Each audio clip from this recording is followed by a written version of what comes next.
আসসালামু আলাইকুম গাইস, দেখেন আজকে আমি আপনাদেরকে মুরগির রোস্ট রান্না করে দেখাবো। তো প্রথমে আমি মুরগিগুলো ধুয়ে পরিষ্কার করে সুন্দর করে ময়দা দিয়ে মেখে নিয়েছি। নিয়ে এগুলোকে আমি তেলে ছেড়ে দিয়েছি। তেলে ছেড়ে এগুলোকে আমি আস্তে আস্তে ভাজতেছি। তো আমি পুরোটা ভিডিও দেখাই নাই, আমি শর্টকাট আপনাদেরকে দেখাচ্ছি। তো দেখেন আমার মুরগিগুলো প্রায় ফ্রাই করা হয়ে গেছে।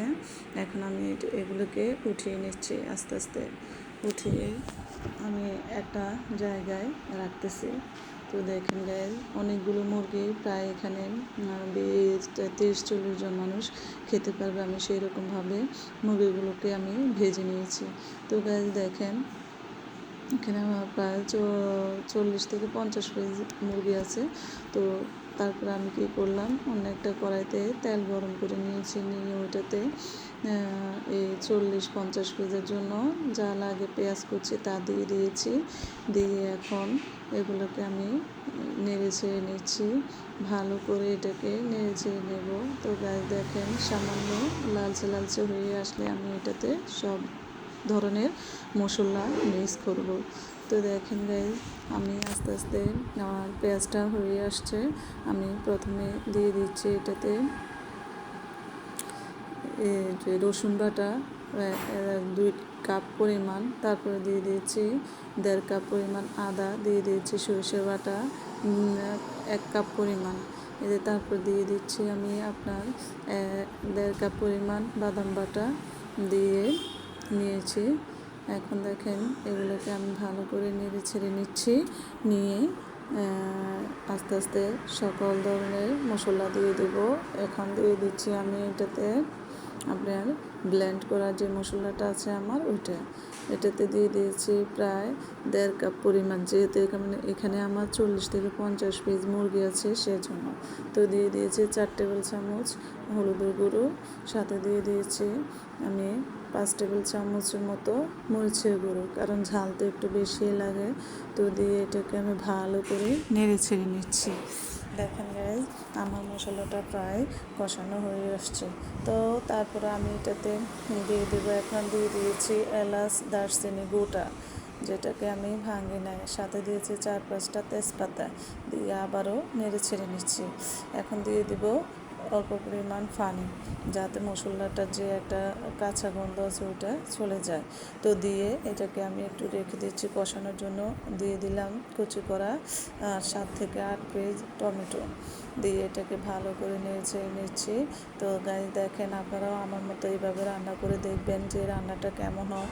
আমার এটাও বড় একটা ছোটোখাটো অনুষ্ঠানের রান্নায়। তো দিয়ে দিয়েছি আবারও পরিমাণ মতো পানি দেওয়ার কারণে এই পানিটা যখন ফুটে উঠবে তখন আমি এক এক করে যে ভেজে রাখা মুরগির পিসগুলো আছে সেগুলো দিয়ে দেব। তো দেখেন আমার পানিটা ফুটে গেছে, এখন আমি মুরগিগুলো দিয়ে দিচ্ছি। দিয়ে এটাকে ভালো করে নেড়ে ছেড়ে নেব। তো এক এক করে আমি সবগুলো মুরগি এভাবে দিয়ে দিচ্ছি। গাইজ, আপনারা আমার মতো করে রান্না করে দেখেন, এই ধরনের মশলা দিয়ে সরিষে বাদাম জিরে যা আছে ইত্যাদি এগুলো দিয়ে রান্না করে দেখবেন, যে টেস্টটা বিয়েবাড়িতে লাগে ঠিক ওই টেস্টটাই হবে। তো আমি এটাতে আবার সসও দিয়েছি, টমেটো সস আর সয়া সস দিয়েছি। আপনারাও আমার মতো রান্না করে দেখবেন যে কেমন হয়। তো দেখেন আমার প্রায় মুরগিটা হয়ে গেছে। যদি ভালো লেগে থাকে, তো গাইজ আমার দেখেন মুরগিটা হয়ে আসছে। আর যদি আমার এই রান্নাটা ভালো লেগে থাকে, আপনারা আমার চ্যানেলটিকে সাবস্ক্রাইব করবেন এবং পাশে থাকা বেল আইকনটি বাজিয়ে দেবেন। ভালো মন্দ কমেন্টে জানিয়ে দেবেন আমার রান্নাটা কেমন হয়েছে। অবশ্যই আপনাদের কমেন্টের আশায় আমি থাকবো। তো দেখেন আমি এখন রান্নাটা পরিশেষে শেষ করলাম, আপনাদেরকে দেখাচ্ছি আমার রান্নাটা কেমন হয়েছে। আস্তে আস্তে যখন ঠান্ডা হবে তখন দেখবেন যে তেলটা ভেসে উঠছে, আর যে মশলাটা যে পানিটা থাকবে সে পানিটা শুকিয়ে যাবে। তখন মুরগির সাথে মাংসের সাথে এটা লেগে লেগে থাকবে, এই পানিটা আর থাকবে না। তো আমি শর্টকাটে আপনাদেরকে ভিডিওটা দেখাইলাম। গাইজ, যদি ভালো লেগে থাকে অবশ্যই সাবস্ক্রাইব করবেন, আর আমাকে কমেন্ট বক্সে অবশ্যই জানাবেন গাইজ কেমন হয়েছে। তো সবাই ভালো থাকবেন, সুস্থ থাকবেন, এই দোয়াই করে আর আমার জন্য সবাই দোয়া করবেন যাতে আমি সামনের দিকে এগিয়ে যেতে পারি। আমার জন্য অবশ্যই সবাই দোয়া করবেন। দোয়া অবশ্যই চেয়ে নিতে হয় না, মন থেকে দিতে হয়। তো আল্লাহ হাফিজ।